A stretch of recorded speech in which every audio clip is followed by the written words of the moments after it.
Selamat datang di Arah Baru, sebuah ruang tenang untuk kita yang sedang belajar memahami hidup bukan dengan tergesa, tapi dengan sadar. Di sini, kita tidak bicara tentang kesempurnaan. Kita bicara tentang proses, tentang bagaimana manusia, dengan segala luka dan keraguannya, tetap memilih untuk bangkit setiap hari, karena hidup. Seperti yang diajarkan para filsuf Stoik, bukan tentang mengendalikan apa yang terjadi, tapi tentang bagaimana kita meresponsnya. Kita tidak bisa memaksa dunia menjadi lembut pada kita, tapi kita bisa belajar untuk tetap tenang, meski dunia sedang kacau. Dan itulah yang akan kita pelajari bersama di sini. Bagaimana menjadi lebih kuat tanpa kehilangan ketenangan. Bagaimana tetap lembut tanpa kehilangan arah. Selamat datang di perjalanan ini. Selamat datang di Arah Baru, tempat di mana pikiran berhenti berlari dan hati mulai memahami. Ada satu kenyataan yang sering ingin kita hindari, tapi cepat atau lambat akan mengetuk pintu hidup kita. Hidup tidak pernah berjanji akan adil sejak kecil. Kita diajari untuk percaya bahwa jika kita berbuat baik, maka hidup akan membalas dengan kebaikan. Jika kita bekerja keras, maka hasil akan selalu sepadan. Jika kita sabar, maka semuanya akan berakhir indah. Tapi ketika kita tumbuh dewasa, hidup mulai menunjukkan wajah aslinya. Orang yang jujur bisa kalah oleh yang licik. Orang yang bekerja sungguh-sungguh bisa tersingkir oleh yang pandai menjilat. Orang yang niatnya tulus justru sering disakiti paling dalam. Di titik itu, banyak orang mulai bertanya, di mana keadilan? Untuk apa berbuat baik kalau akhirnya tetap terluka? Kenapa hidup terasa berat padahal aku tidak berbuat jahat pada siapapun? Stoikisme tidak datang untuk menenangkan dunia. Ia datang untuk menenangkan batin yang hidup di dalam dunia yang tidak adil. Para Stoik sejak ribuan tahun lalu sudah memahami satu hal penting. Hidup tidak pernah berada di bawah kendali kita sepenuhnya. Yang berada di bawah kendali kita hanyalah cara kita merespons hidup. Ketika kita menggantungkan ketenangan pada keadilan dunia, kita sedang meletakkan kebahagiaan di tempat yang rapuh. Karena dunia tidak punya kewajiban untuk memperlakukan kita sesuai harapan kita. Bukan berarti ketidakadilan itu benar. Bukan berarti kita harus menyerah atau pasrah tanpa sikap. Tapi ada perbedaan besar antara memperjuangkan yang benar dan membiarkan batin kita hancur karena hal yang tidak bisa kita kendalikan. Hidup tidak adil, dan itu bukan kesalahanmu. Namun membiarkan ketidakadilan merampas ketenangan batinmu, itu pilihan yang bisa kamu kendalikan. Banyak orang tidak hancur karena masalahnya. Mereka hancur karena keyakinan bahwa hidup seharusnya tidak seperti ini. Saat realitas tidak sesuai harapan, batin mulai memberontak. Muncul marah, kecewa, iri, dan lelah yang tidak ada habisnya. Bukan karena penderitaan itu terlalu besar, tapi karena pikiran kita menolak kenyataan. Stoikisme mengajarkan keberanian untuk mengatakan, baiklah, hidup memang seperti ini. Bukan sebagai tanda kalah, tapi sebagai tanda kedewasaan. Ketika kamu berhenti menuntut hidup untuk adil, kamu mulai memiliki ruang untuk bernapas. Kamu berhenti menghabiskan energi melawan hal yang tidak bisa kamu ubah, dan mulai memfokuskan tenaga pada hal yang masih bisa kamu lakukan. Keadilan dunia mungkin tidak selalu berpihak padamu, namun integritas, sikap dan karaktermu selalu berada di tanganmu. Orang yang tenang bukan orang yang hidupnya paling mudah. Ia hanya berhenti berharap dunia akan berperilaku sesuai keinginannya. Disinilah awal ketenangan Stoik dimulai. Bukan dari hidup yang berubah, tapi dari cara pandang yang menjadi lebih jujur terhadap realitas. Hidup tidak pernah berjanji akan adil. Namun ia selalu memberi kesempatan untuk menjadi kuat. Bukan kuat karena keras, tapi kuat karena mampu berdiri tegak meski dunia tidak sesuai harapan.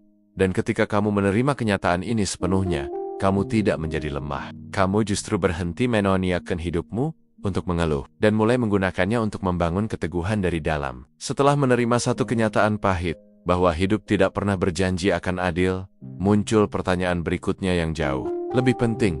Lalu, apa yang sebenarnya bisa kita kuasai dalam hidup ini? Disinilah Stoikisme meletakkan fondasi terkuatnya. Sebuah prinsip sederhana, tapi sering diabaikan. Tidak semua hal berada di bawah kendalimu. Epictetus, seorang filsuf Stoik, mengatakan dengan jelas, ada hal-hal yang bisa kita kendalikan, dan ada hal-hal yang sepenuhnya berada di luar kuasa kita. Masalahnya, sebagian besar penderitaan manusia lahir karena dua hal ini tercampur. Kita memaksa diri mengendalikan hal yang jealous, bukan milik kita, lalu mengabaikan hal-hal yang sebenarnya sepenuhnya ada di tangan kita. Kita ingin mengendalikan pendapat orang lain. Kita ingin mengendalikan masa lalu agar tidak terjadi. Kita ingin mengendalikan hasil, takdir, nasib, dan jalan hidup orang lain. Dan ketika semua itu tidak berjalan sesuai keinginan, kita menyebutnya stres, kecewa, marah, dan putus asa. Padahal, yang terjadi sebenarnya sederhana. Kita sedang berperang di medan yang salah. Stoikisme tidak meminta kita menjadi apatis. Ia tidak mengajarkan untuk berhenti peduli. Ia mengajarkan untuk menempatkan energi di tempat yang tepat. Kamu tidak bisa mengendalikan apa yang orang katakan tentangmu. Kamu tidak bisa mengendalikan apakah usahamu langsung berhasil atau gagal. Kamu tidak bisa mengendalikan apakah hidup besok akan tenang atau penuh ujian. Namun kamu selalu bisa mengendalikan satu hal yang paling menentukan. Cara kamu berpikir, cara kamu bersikap, dan cara kamu merespons apapun yang terjadi. Disinilah letak kebebasan batin yang sering tidak disadari. Banyak saat dunia terasa sempit, sebenarnya batinmu masih punya ruang. Banyak orang kelelahan bukan karena terlalu banyak masalah, tapi karena mereka mencoba memikul beban yang bukan milik mereka. Kamu tidak bertanggung jawab atas perasaan semua orang. Kamu tidak bertanggung jawab atas ekspektasi yang mereka buat sendiri. Dan kamu tidak wajib memenuhi standar hidup yang tidak pernah kamu setujui. Dikotomi kendali mengajarkan satu keberanian penting. Keberanian untuk melepaskan. Melepaskan bukan berarti menyerah. Melepaskan berarti berhenti memaksakan diri pada hal yang tidak bisa kamu ubah. Agar kamu punya tenaga untuk menjaga hal yang benar-benar bisa kamu rawat. Bayangkan betapa banyak energi yang terbuang saat kita terus memikirkan penilaian orang, membayangkan skenario terburuk yang belum tentu terjadi, atau menyesali masa lalu yang tidak bisa diperbaiki. Semua itu berada di luar kendali, dan setiap menit yang kamu habiskan di sana adalah menit yang dicuri dari ketenanganmu sendiri. Saat kamu mulai membedakan mana yang bisa dan tidak bisa kamu kuasai, hidup tidak langsung menjadi mudah, tapi ia menjadi jauh lebih ringan. Kamu berhenti menyalahkan dunia, kamu berhenti menyalahkan orang lain, dan perlahan kamu berhenti menyalahkan diri sendiri atas hal-hal yang memang bukan tanggung jawabmu. Fokusmu berubah dari kenapa ini terjadi padaku menjadi apa sikap terbaik yang bisa kuambil sekarang. Inilah inti kekuatan stoik, bukan mengendalikan dunia, tapi menguasai diri sendiri di tengah dunia yang tak bisa dikendalikan. Ketika kamu benar-benar memahami dikotomi kendali, kamu tidak lagi mudah goyah oleh keadaan. Bukan karena hidup berhenti menguji, tapi karena kamu berhenti menyerahkan kendali batinmu pada hal-hal di luar dirimu. Dan dari sinilah ketenangan mulai terasa nyata. Bukan sebagai hadiah dari dunia, melainkan sebagai hasil dari kejernihan pikiranmu sendiri. Setelah kita belajar membedakan apa yang bisa dan tidak bisa kita kendalikan, ada satu tempat yang harus kita jaga lebih serius daripada apapun. Tempat di mana semua kekacauan bermula. Tempat yang sering kita abaikan, padahal di sanalah sumber penderitaan terbesar berasal, pikiran kita sendiri. Banyak orang mengira yang menyakiti mereka adalah kejadian, perkataan seseorang, keputusan yang tidak adil, keadaan yang tidak sesuai harapan. Namun para stoik melihat lebih dalam. Mereka menyadari satu hal yang sangat mengganggu, tapi juga membebaskan. Bukan peristiwa yang melukai kita, melainkan makna yang kita berikan pada peristiwa itu. Dua orang bisa mengalami kejadian yang sama, namun menderita dengan cara yang sangat berbeda. Yang satu runtuh, yang lain tetap berdiri. Bukan karena yang satu lebih kuat secara fisik, melainkan karena pikiran mereka bekerja dengan cara yang berbeda. Pikiran adalah medan pertempuran pertama. Jika kamu kalah di sana, dunia luar bahkan tidak perlu menyerangmu lebih jauh. Setiap hari, tanpa kita sadari, pikiran membisikkan banyak cerita. Aku tidak cukup baik, ini tidak seharusnya terjadi. Orang lain hidupnya lebih mudah dariku. Aku selalu sial. Masalahnya, kita jarang mempertanyakan bisikan itu. Kita menerimanya sebagai kebenaran mutlak. Padahal sebagian besar hanyalah asumsi, ketakutan, dan penilaian yang belum tentu nyata. Stoikisme mengajarkan kewaspadaan batin. Bukan kewaspadaan terhadap dunia, tetapi terhadap isi pikiran sendiri. Karena sekali pikiran dibiarkan liar, emosi akan mengikuti. Dan ketika emosi mengambil alih, tindakan kita sering berakhir pada penyesalan. Banyak penderitaan tidak datang dari kenyataan, melainkan dari dialog batin yang tidak pernah berhenti. Kita mengulang kejadian yang sama di kepala kita berkali-kali, bahkan ketika peristiwa itu sudah lama berlalu. Tubuh kita berada di hari ini, tapi pikiran kita terjebak di masa lalu atau ketakutan akan masa depan. Stoikisme tidak meminta kita mematikan pikiran, itu mustahil. Ia mengajarkan kita untuk tidak langsung mempercayai semua yang muncul di dalamnya. Ada jarak kecil antara peristiwa dan reaksi. Di jarak itulah kebebasan kita berada. Saat sesuatu terjadi, pikiran cepat memberi label. Ini buruk. Ini tidak adil, ini menghancurkan. Padahal belum tentu. Ketika kamu menyadari bahwa pikiran hanyalah pikiran, bukan fakta mutlak, kamu mulai mendapatkan kembali kendali yang selama ini hilang. Bukan berarti hidup menjadi tanpa rasa sakit, tapi rasa sakit tidak lagi berkembang menjadi penderitaan yang berlarut-larut. Orang yang tenang bukan orang yang tidak pernah berpikir negatif. Ia hanya tidak membiarkan pikiran negatif memimpin hidupnya. Ia mengamati, menyaring, dan memilih respon. Dengan sadar, inilah latihan stoik yang paling sunyi, namun paling menentukan. Menguasai reaksi batin sebelum mencoba mengubah dunia luar. Karena jika pikiranmu selalu kacau, dunia sekecil apapun akan terasa menyesakkan. Namun jika pikiranmu terlatih, bahkan badai pun bisa dilewati dengan kepala tegak. Pikiran adalah medan pertempuran pertama, dan kemenangan terbesar dalam hidup bukanlah saat dunia tunduk padamu, melainkan saat kamu tidak lagi diperbudak oleh isi kepalamu sendiri. Di titik ini, ketenangan bukan lagi sesuatu yang kamu cari di luar sana. Ia mulai tumbuh dari dalam, perlahan namun nyata. Setelah menyadari bahwa pikiran adalah medan pertempuran pertama, kita mulai melihat satu hal dengan lebih jujur, bahwa apa yang berkecamuk di dalam diri kita seringkali bukan hanya pikiran, tetapi juga emosi yang ikut menyeret kita ke arah yang tidak kita pilih dengan sadar. Banyak orang salah paham tentang stoikisme. Mereka mengira stoik berarti dingin, kaku, dan tanpa perasaan. Seolah-olah menjadi kuat berarti mematikan emosi sepenuhnya. Padahal itu tidak pernah diajarkan. Para stoik tidak memusuhi emosi. Mereka memahami bahwa emosi adalah bagian alami dari menjadi manusia. Takut, sedih, marah, kecewa, semua itu akan muncul, entah kita siap atau tidak. Masalahnya bukan pada munculnya emosi. Masalahnya adalah ketika emosi dibiarkan mengambil alih kemudi hidup kita. Emosi yang tidak disadari akan berubah menjadi reaksi. Reaksi yang tidak disaring akan berubah menjadi tindakan. Dan tindakan yang lahir dari emosi sesaat sering meninggalkan luka yang jauh lebih panjang. Pernahkah kamu mengatakan sesuatu saat marah, lalu menyesalinya bertahan-tahan kemudian? Bukan karena kamu tidak tahu mana yang benar, tapi karena saat itu emosi berbicara lebih keras daripada kebijaksanaan. Stoikisme mengajarkan jarak kecil antara emosi dan tindakan. Saat emosi muncul, kita diajak untuk tidak langsung melawannya, dan juga tidak langsung menuruti. Cukup mengakuinya, aku sedang marah, aku sedang kecewa, aku sedang takut. Pengakuan sederhana ini sudah memindahkan emosi dari kursi penguasa ke kursi pengamat. Emosi yang disadari akan melemah, bukan karena ditekan, tapi karena tidak lagi diberi kekuasaan penuh. Orang yang matang secara batin bukan orang yang tidak pernah emosional. Ia adalah orang yang tidak membiarkan emosinya menentukan arah hidup. Ia bisa merasakan marah, namun tidak berubah menjadi kasar. Ia bisa merasakan sedih tanpa kehilangan kendali atas sikapnya. Ia bisa kacua tanpa membiarkan kepahitan menetap di hatinya. Ini bukan latihan yang mudah, butuh kesadaran yang dilatih berulang kali. Dan seringkali kita gagal, lalu belajar lagi. Namun setiap kali kamu berhasil menahan satu reaksi impulsif, kamu sedang memperkuat otot batinmu. Stoikisme tidak meminta kita menjadi kebal. Ia meminta kita menjadi berdaulat.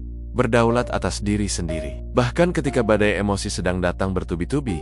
Karena ketika emosi memimpin, kita mudah terseret pada keputusan yang bukan cerminan nilai kita. Dan ketika nilai kita dikorbankan, ketenangan tidak pernah benar-benar kembali. Emosi bukan musuh, ia hanyalah sinyal. Namun hidupmu tidak boleh dijalankan oleh sinyal semata. Ketika kamu mampu merasakan emosi tanpa dikuasai olehnya, disitulah kekuatan sejati mulai terlihat. Bukan kekuatan yang berisik, melainkan keteguhan yang tenang. Dan dari titik inilah, kita siap melangkah ke pelajaran berikutnya. Tentang satu emosi yang paling sering disalahartikan sebagai kekuatan. Padahal diam-diam membakar pemiliknya dari dalam. Dari semua emosi yang manusia rasakan, amarah sering tampil sebagai yang paling kuat. Ia datang dengan energi, keberanian, dan ilusi kendali. Saat marah, kita merasa tegas, merasa benar, merasa lebih berkuasa. Namun para stoik melihat amarah dengan sangat jernih. Bukan sebagai tanda kekuatan, melainkan sebagai api yang paling sering membakar pemiliknya sendiri. Amarah jarang menyelesaikan masalah. Ia hanya mengubah masalah menjadi lebih bising, lebih melukai. Kita marah karena merasa diperlakukan tidak adil, karena ekspektasi kita dilanggar, karena dunia tidak berjalan sesuai keinginan kita. Dan mungkin amarah itu terasa masuk akal. Tapi masuk akal tidak selalu berarti bijaksana. Saat amarah mengambil alih, akal sehat perlahan mundur. Kata-kata keluar, tanpa disaring. Tindakan diambil tanpa dipikirkan. Dan setelah api itu padam, yang tersisa seringkali hanyalah penyesalan. Tidak sedikit hubungan yang rusak bukan karena masalah besar, tetapi karena satu ledakan emosi yang tidak terkendali. Tidak sedikit reputasi hancur bukan karena ketidakmampuan, melainkan karena amarah sesaat yang meninggalkan jejak panjang. Stoikisme memandang amarah sebagai bentuk penilaian yang keliru. Kita menilai bahwa sesuatu seharusnya tidak terjadi, lalu menuntut dunia untuk menyesuaikan diri dengan kehendak kita. Padahal, dunia tidak pernah berjanji untuk patuh. Amarah membuat kita percaya bahwa kita sedang membela diri, padahal seringkali kita sedang melukai diri sendiri. Tekanan darah naik, pikiran mengerut, ketenangan batin menguap. Danyang Paling. Berbahaya, amarah memberi rasa puas sesaat, seolah-olah kita telah menang, padahal kemenangan itu kosong. Para Stoik tidak mengatakan bahwa marah itu dosa. Mereka mengatakan bahwa marah itu tidak berguna, karena tidak ada keputusan terbaik yang lahir dari pikiran yang terbakar. Latihan Stoik terhadap amarah bukanlah penekanan, melainkan penundaan. Menunda reaksi, memberi waktu agar api itu kehilangan oksigennya. Ketika dorongan untuk meluapkan amarah muncul, berhenti sejenak, tarik napas. Diam bukan karena takut, tapi karena sadar. Tanyakan satu hal sederhana pada diri sendiri. Apakah amarah ini akan memperbaiki keadaan, atau hanya memperburuknya? Dalam banyak kasus, jawabannya sudah cukup jelas. Orang yang benar-benar kuat, bukan orang yang paling keras suaranya, melainkan yang mampu menahan diri saat ego menuntut untuk meledak. Menahan amarah bukan berarti membiarkan diri diinjak. Ia berarti memilih waktu, cara dan sikap yang tidak menghancurkan dirimu sendiri. Ada ketegasan yang tenang, dan ada kemarahan yang liar. Stoikisme memilih yang pertama, karena api bisa menghangatkan jika dikendalikan, namun akan melalap segalanya jika dibiarkan. Dan saat kamu belajar menurunkan api amarah, kamu tidak kehilangan kekuatan. Kamu justru mendapatkan kembali kendali atas dirimu sendiri. Di titik ini, ketenangan bukan lagi kelemahan. Ia menjadi tanda bahwa kamu tidak mudah dipermainkan oleh keadaan. Dan perjalanan belum selesai. Karena setelah amarah mereda, ada sumber kegelisahan lain yang lebih halus, lebih senyap, namun terus-menerus menggerogoti ketenangan batin manusia. Setelah amarah mereda, ada satu sumber kegelisahan lain yang jauh lebih tenang. Tidak meledak, tidak berisik, namun terus bekerja di dalam diri manusia. Keinginan. Keinginan jarang terlihat berbahaya. Ia bahkan sering kita anggap sebagai motivasi, sebagai bahan bakar untuk bergerak maju. Namun Stoikisme memandang keinginan dengan kewaspadaan yang tinggi, karena tidak semua keinginan membawa kita pada kebahagiaan. Sebagian justru mengikat kita pada kegelisahan yang tidak pernah selesai. Keinginan bekerja seperti ini, saat satu terpenuhi, yang lain muncul, dan yang baru selalu terasa lebih penting dari yang lama. Kita ingin lebih aman, lalu lebih diakui, lalu lebih dihargai, lalu lebih dibandingkan, dan tanpa sadar, hidup kita habis untuk mengejar sesuatu yang tidak pernah benar-benar selesai dikejar. Banyak orang tidak merasa gelisah karena hidupnya sulit. Mereka gelisah karena pikirannya tidak pernah berhenti menginginkan. Selalu ada perasaan kurang, selalu ada rasa tertinggal, selalu ada dorongan untuk membuktikan sesuatu. Padahal seringkali, yang kita butuhkan bukan tambahan, melainkan pengurangan. Stoikisme mengajarkan bahwa keinginan yang tidak dikendalikan akan membuat kita bergantung pada hal-hal di luar diri. Pengakuan orang lain, status, hasil yang belum tentu datang. Dan ketika kebahagiaan digantungkan pada hal-hal itu, ketenangan menjadi rapuh, mudah goyah, mudah hilang. Bukan berarti para Stoik menolak ambisi. Mereka menolak ketergantungan batin. Ada perbedaan besar antara bekerja keras dan menggantungkan harga diri pada hasil. Ketika keinginan berubah menjadi tuntutan, setiap kegagalan terasa seperti ancaman terhadap nilai diri. Seharusnya aku sudah sampai di sana, Seharusnya hidupku tidak begini. Orang lain bisa, kenapa aku tidak? Kalimat-kalimat ini terdengar biasa, namun jika dibiarkan, ia menggerogoti ketenangan secara perlahan. Keinginan yang tidak pernah disaring membuat kita hidup di masa depan yang belum tentu datang, dan lupa hadir di hari ini yang sedang berlangsung. Stoikisme mengajak kita untuk bertanya dengan jujur, apakah ini benar-benar kebutuhan, atau hanya dorongan ego yang ingin diakui? Semakin sedikit hal yang kita butuhkan untuk merasa cukup, semakin sulit dunia mengguncang kita. Kesederhanaan batin bukan berarti hidup miskin harapan, melainkan kaya akan kejelasan. Saat keinginan mulai dikendalikan, kita tidak berhenti bergerak. Kita hanya berhenti dikejar oleh rasa kurang yang tidak ada ujungnya. Ada ketenangan besar saat kita menyadari bahwa hidup tidak harus memenuhi semua keinginan kita agar layak dijalani. Kita boleh memiliki tujuan tanpa membiarkan tujuan itu menguasai batin. Kita boleh berharap tanpa menggantungkan damai pada hasil. Keinginan yang disadari akan melemah, bukan karena dimatikan, tetapi karena ditempatkan pada posisi yang tepat. Dan di titik ini, hidup mulai terasa lebih lapang, bukan karena dunia memberi lebih, melainkan karena kita berhenti menuntut terlalu banyak. Karena kegelisahan tidak selalu lahir dari kekurangan. Seringkali, ia lahir dari keinginan yang tidak pernah belajar merasa cukup. Setelah memahami bahwa keinginan yang tak terkendali adalah sumber kegelisahan, Stoikisme mengajak kita melangkah ke arah yang berlawanan, bukan ke arah penambahan, melainkan pengurangan. Kesederhanaan bagi banyak orang, kesederhanaan terdengar seperti keterbatasan, seolah hidup menjadi kecil, sempit, dan tertinggal. Padahal bagi para Stoik, kesederhanaan adalah bentuk kekuatan batin yang paling tenang.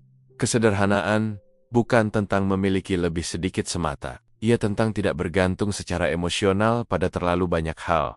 Semakin banyak yang kita butuhkan untuk merasa tenang, semakin rapuh ketenangan itu. Hidup yang terlalu penuh membuat batin kelelahan. Terlalu banyak keinginan, terlalu banyak suara yang harus dipuaskan. Dan tanpa sadar, kita hidup bukan untuk diri sendiri, melainkan untuk memenuhi tuntutan yang tidak pernah kita pilih dengan sadar. Stoikisme melihat kesederhanaan sebagai cara untuk mempersempit medan gangguan. Semakin sedikit hal yang kamu anggap penting, semakin sedikit hal yang bisa menjatuhkanmu. Orang yang sederhana tidak mudah panik saat kehilangan, tidak mudah iri saat orang lain melesat, tidak mudah goyah oleh perubahan kecil, bukan karena hidupnya melainkan karena ia tidak menggantungkan stabilitas batin pada hal-hal yang mudah berubah. Kesederhanaan adalah latihan diam-diam, tidak mencolok, tidak dipuji, seringkali bahkan tidak disadari orang lain. Namun justru di sanalah keteguhan dibangun. Saat kamu terbiasa hidup tanpa berlebihan, kamu melatih diri untuk tidak terguncang oleh kekurangan. Saat kamu tidak mengejar validasi berlebih, kamu menjadi lebih bebas dari penilaian. Kesederhanaan mengajarkan kita untuk membedakan antara apa yang kita inginkan dan apa yang benar-benar kita perlukan, dan perbedaan itu sangat menentukan. Banyak penderitaan lahir bukan karena hidup terlalu keras, tetapi karena kita terlalu menuntut. Kesederhanaan merapikan arah. Ia membuat hidup terasa lebih jujur, lebih terkendali. Orang yang berjalan di jalan sunyi ini tidak selalu terlihat menonjol, namun ia sulit dijatuhkan karena keteguhannya tidak dibangun dari pujian, tidak dari kepemilikan, dan tidak dari pengakuan. Keteguhan itu lahir dari kemampuan untuk tetap utuh meski dunia tidak selalu memberi. Kesederhanaan juga mengajarkan satu keberanian penting, keberanian untuk berkata cukup. Cukup dalam membandingkan, cukup dalam membuktikan, cukup dalam mengejar. Dan saat kata cukup itu benar-benar dipahami, hidup tidak menjadi stagnan. Ia justru menjadi lebih fokus. Energi yang dulu habis untuk mengejar hal yang tidak perlu, kini bisa digunakan untuk merawat karakter, menjaga nilai, dan membangun ketenangan yang tidak bergantung pada keadaan. Kesederhanaan adalah jalan sunyi, tidak ramai, tidak glamor. Namun di sanalah banyak orang Stoik menemukan kekuatan yang tidak mudah runtuh, karena orang yang terbiasa hidup sederhana telah berdamai dengan kemungkinan kehilangan. Dan orang yang telah berdamai dengan kehilangan adalah orang yang sulit ditaklukkan oleh hidup setelah memilih jalan kesederhanaan. Stoikisme membawa kita ke tahap yang lebih sunyi lagi, tahap di mana tidak ada tepuk tangan, tidak ada pengakuan, tidak ada sorotan, hanya kamu dan pilihan-pilihan kecil yang kamu buat saat tidak ada yang melihat. Disinilah karakter sebenarnya dibentuk. Banyak orang terlihat kuat di depan publik, namun rapuh saat sendirian. Karena selama ini mereka melatih diri hanya ketika ada penilaian, hanya ketika ada penghargaan. Para Stoik melihat latihan batin sebagai sesuatu yang sangat pribadi, bukan untuk dipamerkan, bukan untuk dibenarkan orang lain. Karena kebajikan sejati tidak membutuhkan saksi. Melatih diri saat tidak ada yang melihat berarti melakukan hal yang benar, bukan karena takut dihukum, bukan karena ingin dipuji, tetapi karena itulah yang sejalan dengan nilai hidupmu. Saat kamu menahan diri untuk tidak bereaksi berlebihan, meski tidak ada yang tahu. Saat kamu memilih jujur, meski kebohongan lebih mudah dan aman. Saat kamu tetap disiplin, meski tidak ada konsekuensi langsung jika kamu lalai. Situlah stoikisme hidup. Kebanyakan orang menunggu motivasi. Para Stoik melatih kebiasaan, karena mereka tahu, di saat krisis datang, kita tidak naik ke level harapan. Kita jatuh ke level latihan. Latihan-latihan kecil ini sering terasa sepele, bahkan membosankan. Namun justru konsistensi di ruang sunyi. Inilah yang membangun ketahanan batin jangka panjang. Melatih diri saat tidak ada yang melihat juga. Berarti, berani menghadapi diri sendiri. Tanpa topeng, tanpa pembelaan, mengakui kelemahan, menerima keterbatasan, dan tetap memilih untuk bertumbuh. Satu langkah kecil dalam diam. Tidak semua kemenangan perlu diumumkan. Tidak semua perbaikan perlu diakui orang lain. Beberapa perubahan paling penting dalam hidup terjadi tanpa ada satupun saksi. Stoikisme mengajarkan bahwa hidup bukan tentang bagaimana kamu terlihat, melainkan bagaimana kamu bertindak saat tidak ada tekanan dari luar. Karena saat dunia tidak menonton ego kehilangan, pengklip. Dan yang tersisa hanyalah nilai. Di titik ini, kamu tidak lagi bergantung pada validasi. Kamu bergerak karena kesadaran. Dan kesadaran inilah yang membuatmu tetap teguh, bahkan ketika situasi berubah. Ketika pujian menghilang, ketika dukungan tidak lagi datang, orang yang terlatih dalam sunyi, tidak mudah panik di tengah sorotan. Tidak mudah runtuh saat diuji karena ia tahu. Ketenangan dan keteguhan yang ia miliki bukan hasil kebetulan, melainkan buah dari latihan panjang yang tidak pernah terlihat. Melatih diri saat tidak ada yang melihat adalah investasi paling jujur. Dalam hidup, hasilnya tidak selalu cepat, namun ia selalu nyata. Dan ketika hari yang sulit akhirnya datang, kamu tidak perlu berpura-pura kuat, karena kekuatan itu sudah lebih dulu tumbuh dalam diam.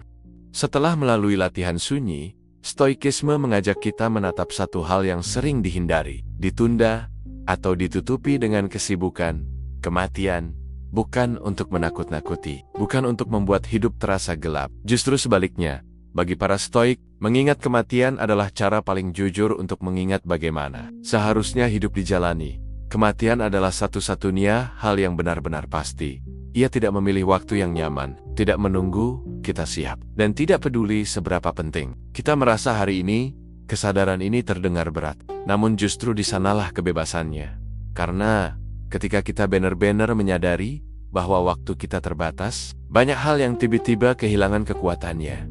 Pendapat orang lain tidak lagi terdengar terlalu penting, perbandingan tidak lagi terasa mendesak, ambisi kosong mulai terlihat apa adanya.